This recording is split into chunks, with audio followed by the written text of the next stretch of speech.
All right, so here we are on our survival world. As you can see, I've started the process of building the castle again.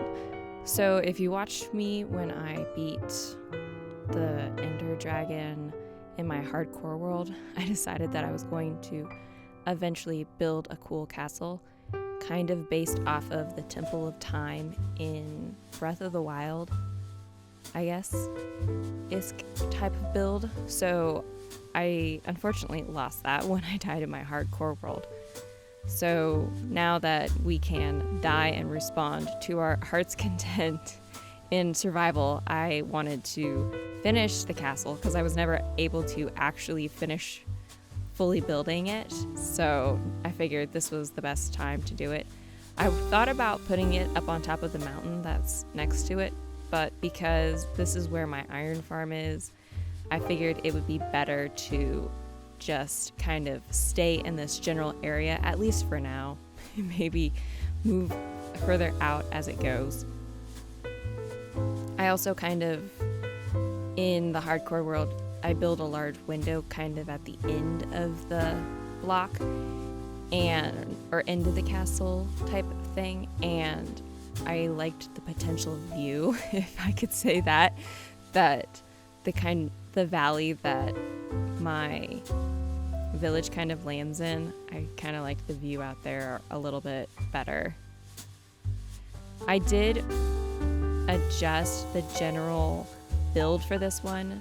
For the last one I did kind of where I set up a bunch of rings and each level kind of got smaller and smaller as it went. But this time I decided to just build it up all the same and then add in details from the outside. I had seen somebody actually build the Temple of Time in a YouTube video, and they did a really good job. I'll put a link to their video down below. And they did more texturing stuff. I'm not following that one exactly, mainly because I'm not good enough to do it, and they're doing it in create mode and I'm doing it in survival. But yeah. One thing is, when I was building this on hardcore mode, I had an elytra for part of it, but not most of it. I mainly used scaffolding, whereas in this one, I didn't get scaffolding until a little bit later, and so I had to use my elytra a lot more. And so I took some of your suggestions where it doesn't involve pointing up or pointing down when you're jumping, you just kind of glide, and it was very helpful. Prevented me from dying, and so that was quite lovely being able to sort that out. Anyways, while I'm doing this, be sure to leave a like if you like the video and subscribe. I'm not going to finish the castle build in this go because I am still obviously in the process real-time building it, but as far as it is concerned here, I do get a little bit further. Also, if my audio sounds a little bit off or there are like weird noises, I'm presently recording in a closet because I'm traveling for the holidays. So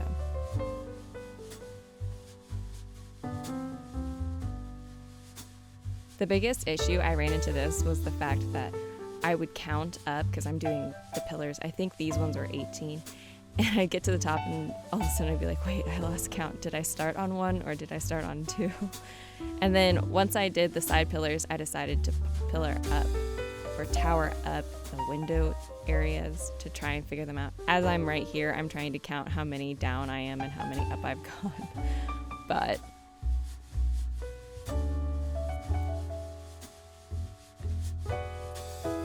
I like building in general. I just get frustrated with how poor my builds tend to look. They all tend to look the same. I'm hoping, I haven't done any yet, but I'm hoping when I actually go and add a little bit more dimension to these walls, they look a little bit more interesting. I'm glad that I didn't, when I was building my hardcore world, I did a lot of just building it in stone, and I was like, I'll fix it later type of thing, and it just looked absolutely terrible, and it was super frustrating because it didn't look nice. Now, I'm not saying that this is going to look amazing, but Hopefully it'll look a little bit better than that one. You can sort of see the view that you'll get in the background with the sun going down. And then these dudes popped up and I was super upset. I was like, I know that you're trouble. I'm not going near you guys. And so we just sort of kind of stared each other down for a little while because I was nervous that they were going to do something.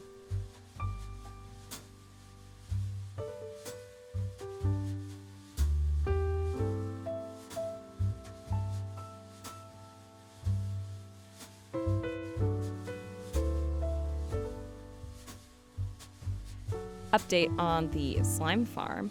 We were able to finally see some slimes popping up. I don't know if I actually showed any of the slime farm in the video, but this was a real labor of love trying to get this slime farm working. So I started building it. This is actually directly underneath my house, ironically, or at least the village house that I presently mainly respawn in. And I built it down just below I was touching dirt. It wasn't very deep at all.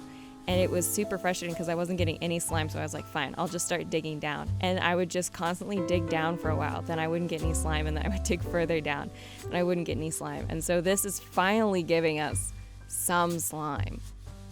And by the time I had finished getting the slime, I couldn't remember what I wanted the slime for in the first place, apart from just having another cool farm. I haven't officially set it up by adding iron golems and stuff, but oh well. So these are the walls that I'm doing for the castle. Kind of like I mentioned before, it's different than my Hardcore Worlds castle kind of setup. I marked it out with 5 gaps in between these 3 block sections, and you can sort of see it here. I do fix it later on, but the walls are off by about 5 blocks on this side. I accidentally put it slightly askew. It's supposed to be on the inner side of that wall, but I accidentally put it on the outer side, so I end up having to go and fix it later so that they match. This is the process of me looking at it and realizing that it's not quite right.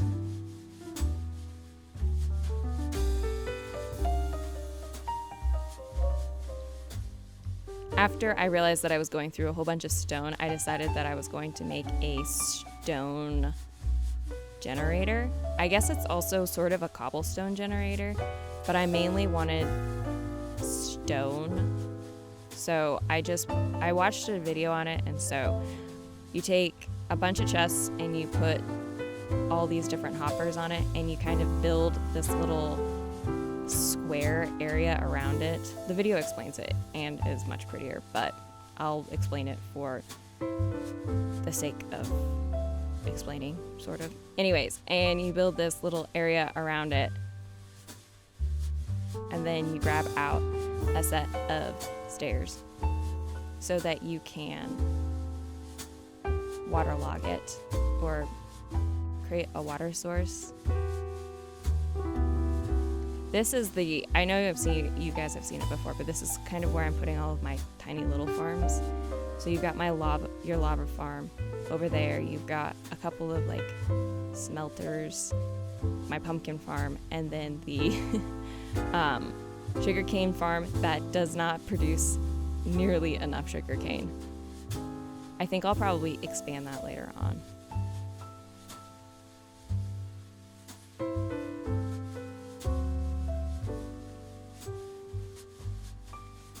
Once I've got those sources, then I make it a little bit taller because I'm banging my head on the roof.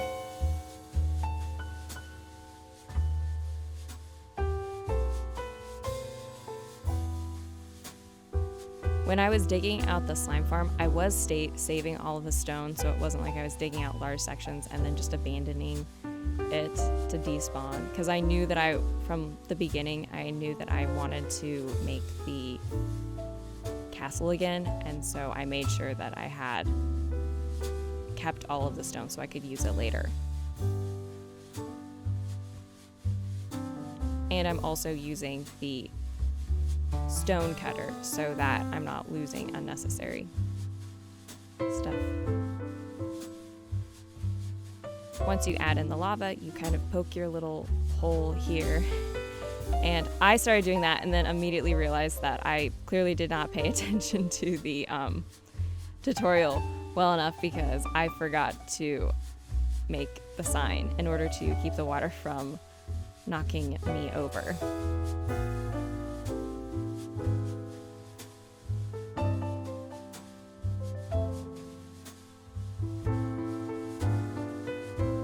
And then adding in the sign, with that, we were able to finally have a working stone farm added to our tiny little set of farms. Of course, with a silk pickaxe, and I would just have to swap to my other one if I wanted just cobblestone.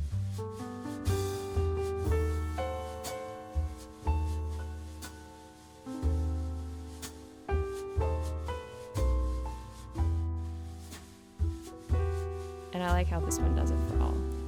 Anyways, so this is the general setup for how far we've gotten with the castle, or at least how far we're going to get with the castle in this video.